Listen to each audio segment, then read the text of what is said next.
আসসালামু আলাইকুম। ঈদ মোবারক। পবিত্র ঈদুল আজহার শুভেচ্ছা জানিয়ে এটিএন বাংলা সংবাদে সবাইকে স্বাগত জানাচ্ছি ফিরোজ তোহা। শুরুতেই বিআরবি কেবলস সংবাদ শিরোনাম। ত্যাগের মহিমায় সারা দেশে উদযাপিত হচ্ছে পবিত্র ঈদুল আজহা। মুসলিম উম্মার শান্তি ও সমৃদ্ধি কামনায় মোনাজাত। দেশবাসীকে প্রধান উপদেষ্টার শুভেচ্ছা। নানা প্রতিকূলতার বিচারে এপ্রিলে নির্বাচনের ঘোষণা সরকারের সুচিন্তিত সিদ্ধান্ত নয় বললেন মির্জা ফখরুল। ডিসেম্বরে ভোট সম্ভব।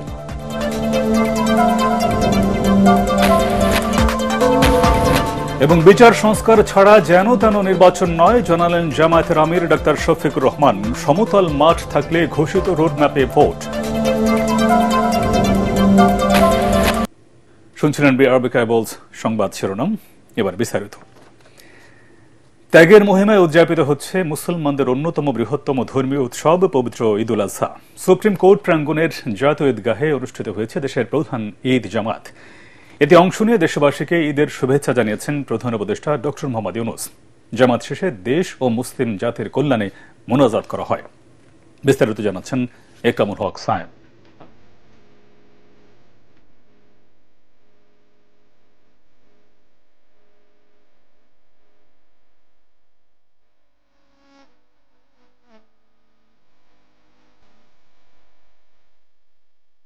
ঈদের প্রধান জামাতে অংশ নিতে ভোর থেকেই রাজধানীর বিভিন্ন এলাকা থেকে জাতীয় ঈদগাহের দিকে ভিড় নামে মুসল্লিদের।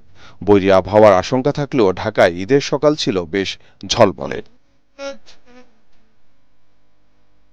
প্রধান জামাতকে ঘিরে ঈদগাহের চারপাশে ছিল অতিরিক্ত নিরাপত্তা ব্যবস্থা।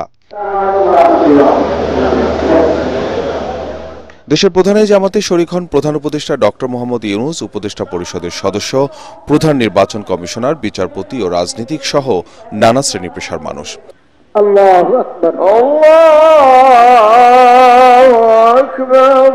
নির্ধারিত সময় সকাল 7:30টার কিছু সময় পর শুরু হয় ঈদ জামাত।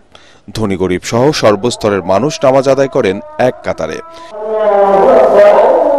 জামাতের ইমামতি করেন বায়তুল মোকাররম জাতীয় মসজিদের খতিব মুফতি মোহাম্মদ আব্দুল মালেক। নামাজ শেষে খুতবা ও দোয়া পরিচালনা করেন তিনি। এ সময় সংক্ষিপ্ত ঈদ শুভেচ্ছা জানান প্রধান উপদেষ্টা ডক্টর মোহাম্মদ ইউনূস।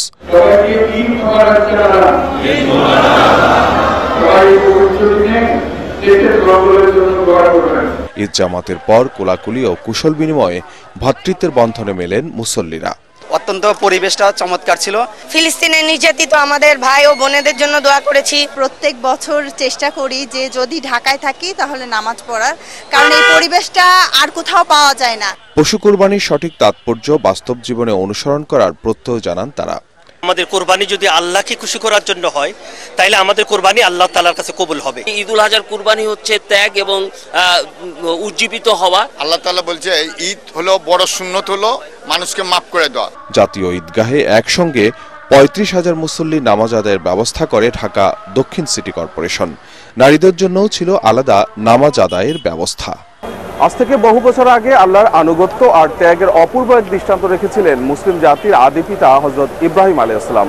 তার অনুসরণেই প্রতি বছর পশু কুরবানি দিয়ে ঈদুল আজহা উদযাপন করেন মুসলমানরা। কেবল পশু কুরবানি নয়, আল্লাহর বিধান অনুসরণ করা এবং তার সন্তুষ্টি অর্জন করে নিজেদের জীবনকে আলোকিত আর উদ্ভাসিত করাই মুসলিমদের এই আয়োজনের লক্ষ্য। একরামুল হক সায়েম, এটিএন বাংলা, ঢাকা। বায়তুল মোকাররম জাতীয় মসজিদে ঈদুল আজহার প্রথম জামাত সকাল 7টায় অনুষ্ঠিত হয়েছে। রাজধানীর তামিরুল মিল্লাত কামিল মাদ্রাসার অধ্যক্ষ খলিলুর রহমান মাদানী প্রথম জামাতে ইমামতি করেন।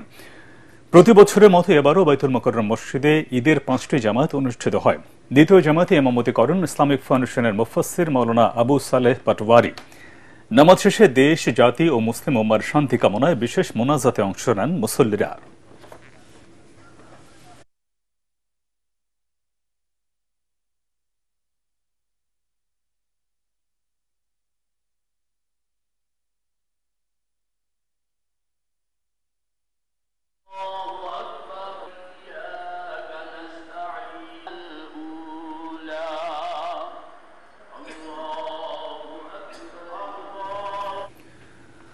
পবিত্র ঈদ উল আজহা উপলক্ষে আজ দুপুরে রাষ্ট্রীয় অতিথি ভবন যমুনায় প্রধান উপদেষ্টা প্রফেসর মোহাম্মদ ইউনূসের সঙ্গে সস্ত্রীক সাক্ষাৎ করেছেন সেনাপ্রধান জেনারেল ওয়াকারুজ্জামান।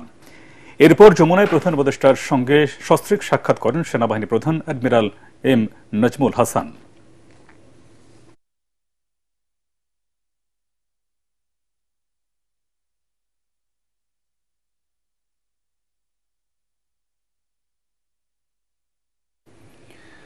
এদিকে যথাযোগ্য ধর্মীয় ভাব গাম্ভীর্যের মধ্য দিয়ে সারা দেশে ঈদ উল আজহার জামাত নামাজ অনুষ্ঠিত হয়েছে। বিভিন্ন রাজনৈতিক সংগঠনের নেতৃবৃন্দ সহ দেশের বিভিন্ন জেলার মুসল্লিরা এই জামাতে অংশ নেন। দেশের সমৃদ্ধি ও শান্তি কামনায় মোনাজাত করা হয়। প্রতিনিধিদের পাঠানো তথ্য নিয়ে রিপোর্ট করছেন শরফুল আলম।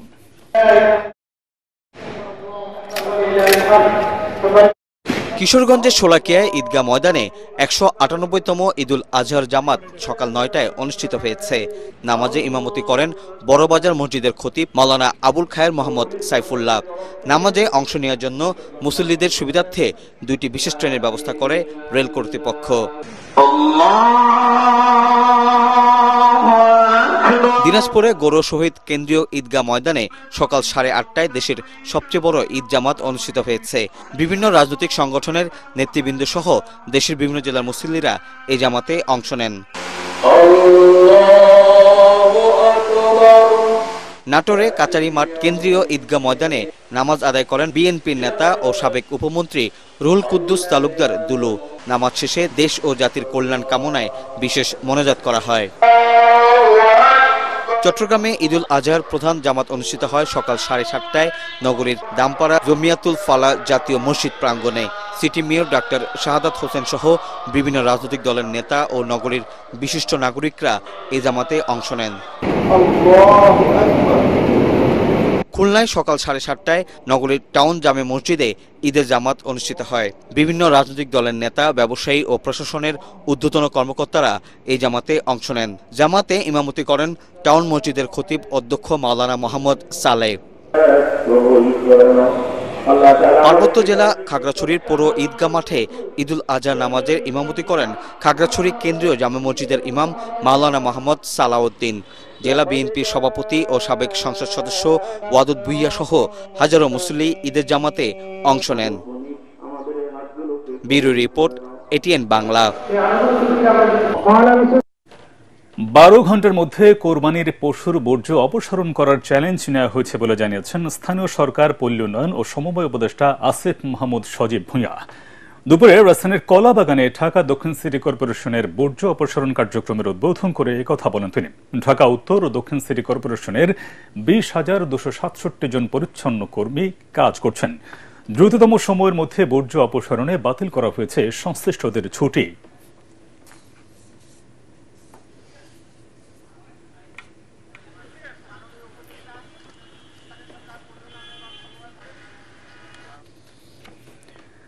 নানা প্রতিকূলতার কারণে এপ্রিলে বাংলাদেশে নির্বাচনের জন্য উপযুক্ত সময় নয়। এ সময়ে নির্বাচনের ঘোষণা সরকারের সুচিন্তিত সিদ্ধান্ত নয় বলে মন্তব্য করেছেন বিএনপি মহাসচিব মির্জা ফখরুল ইসলাম আলমগীর। রাজধানীর জিয়া উদ্যানে দলের প্রতিষ্ঠাতা জিয়াউর রহমানের সমাধিতে শ্রদ্ধা জানানোর পর তিনি একথা বলেন। এ সময় তিনি বলেন, ডিসেম্বরের মধ্যে নির্বাচন হওয়া সম্ভব, সেটাই জাতির জন্য সবচেয়ে উপযোগী হবে। নির্বাচনের রোডম্যাপে জাতির প্রত্যাশা পূরণ হয়নি বলে দাবি করেন বিএনপি মহাসচিব।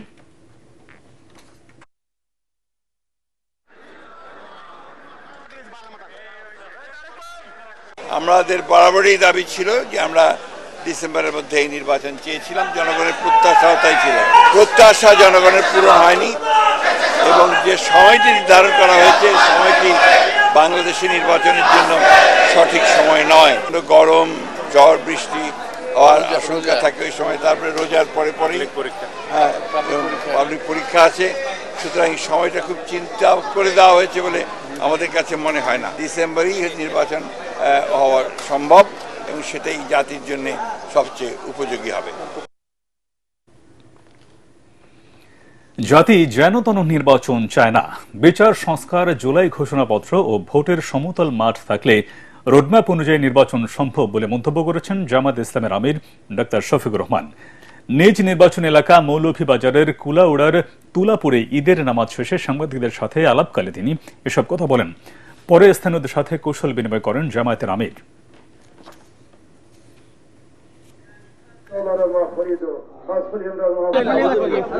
সুষ্ঠু একটা নির্বাচনের জন্য আমরা 4টা কথা বলেছি। সংস্কারটা হতে হবে, বিচার দৃশ্যমান হবে, তারপরে জুলাই যেটা ঘোষণা যেটা সেটা হবে, এরপরে নির্বাচনের সমতল মাঠ, সবার জন্য সমান মাঠ তৈরি করতে হবে।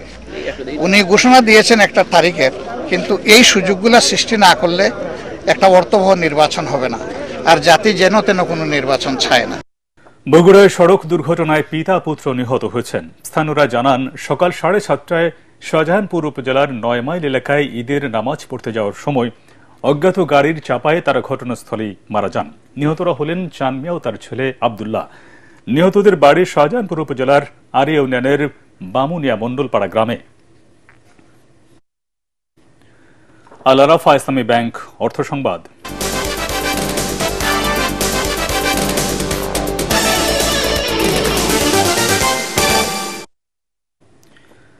অনাবৃষ্টি ও টানা তাপ প্রবাহের কারণে এবছর যশোরে লিচুর ফলন বিপর্যয় দেখা দিয়েছে। ফলে লোকসানের মুখে চাষিরা।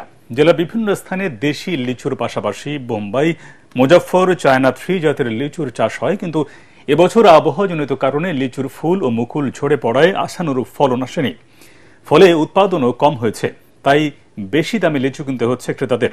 গত বছর স্থানীয় বাজারে 100 পিস লিচু 200 থেকে 250 টাকায় বিক্রি হতো, এবার বিক্রি হচ্ছে 300 থেকে 350 টাকায়। যশোর জেলায় এবছর 641 হেক্টর জমিতে লিচুর আবাদ হয়েছে।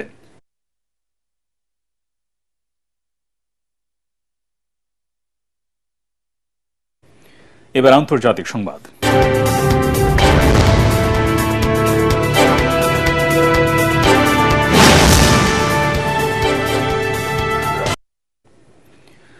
মিয়ানমারের সাবেক সামরিক কর্মকর্তা হত্যার ঘটনায় 6 বছরের শিশু সহ 16 জনকে গ্রেফতার করেছে সামরিক সরকার। দেশটির সংবাদ মাধ্যম global new light of Myanmar এই খবর জানিয়েছে। খবরে বলা হয়, আটক 16 জনের মধ্যে 13 জন পুরুষ ও 3 জন নারী। তবে এ বিষয়ে কোনো মন্তব্য করেনি মিয়ানমারের জান্তা সরকার। গত 22 মে ইয়াঙ্গুনে গুলি করে হত্যা করা হয় 68 বছর বয়সী সাবেক ব্রিগেডিয়ার জেনারেল ও সাবেক রাষ্ট্রদূত চৌ থুন অংকে।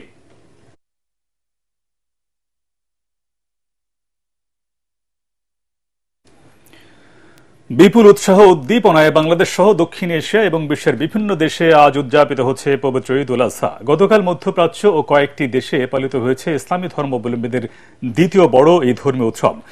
বিশ্বের বিভিন্ন অঞ্চলের মুসলিম সম্প্রদায়ের লোকজন তাদের নিজ নিজ সংস্কৃতি অনুযায়ী ঈদ উল আজহা উদযাপন করছেন। ইসলাম ধর্মের বিধান অনুযায়ী ঈদ উল আজহার দিন সামর্থ্যবান মুসলিমরা ঈদের জামাত শেষে আল্লাহর উদ্দেশ্যে পশু কোরবানি করেন। এদিকে যুদ্ধবিধ্বস্ত ইরাকের মুসুল ও জেরুজালেমের আল আকসা চত্বরে পবিত্র ঈদ উল আজহার নামাজ আদায় করেছেন ধর্মপ্রাণ মুসলমানরা। পাহাড়ি ঢল ও ভারী বর্ষণ না থাকায় জামালপুরে যমুনা ও জিঞ্জিরাম নদীর পানি কমলেও অপরিবর্তিত রয়েছে পুরাতন ব্রহ্মপুত্র নদীর পানি। গত 24 ঘন্টায় জিঞ্জিরাম নদীর পানি গোয়ালকান্দা পয়েন্টে 5 সেন্টিমিটার হ্রাস পেলেও এখনও বিপদসীমার 60 সেন্টিমিটার উপর দিয়ে প্রবাহিত হচ্ছে। জিঞ্জিরামের পানি বিপদসীমার উপর দিয়ে প্রবাহিত হওয়ায় ডুবে গেছে নিম্নাঞ্চলের অনেক ফসলি জমি। এবার খেলার খবর।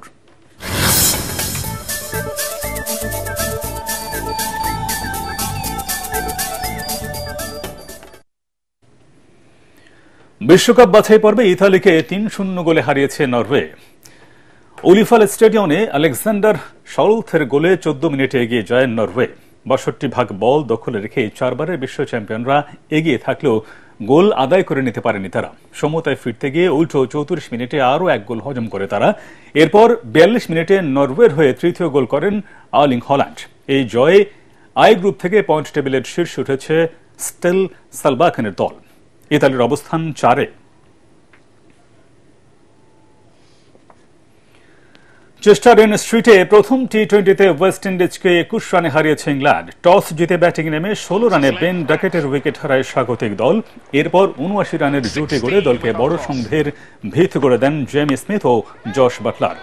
38 রান করে আউট হন স্মিথ। এরপর জশ বাটলারের 59 বলে 96 রানের ইনিংসে 6 উইকেটে 188 রান তোলে ইংল্যান্ড।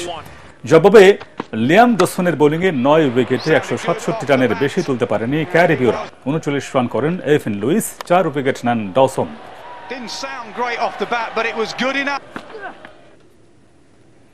শেষ করার আগে বিআরবি কেবলস সংবাদ শিরোনাম আরেকবার।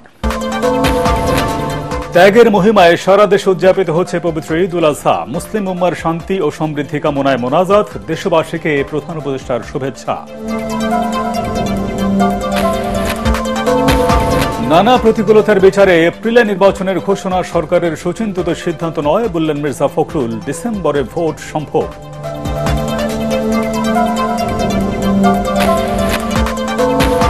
এবং বিচার সংস্কার ছাড়া যেন তেন নির্বাচন নয় জানালেন জামায়াতের আমির ডাক্তার শফিকুর রহমান। সমতল মাঠ থাকলে ঘোষিত রোডম্যাপে ভোট।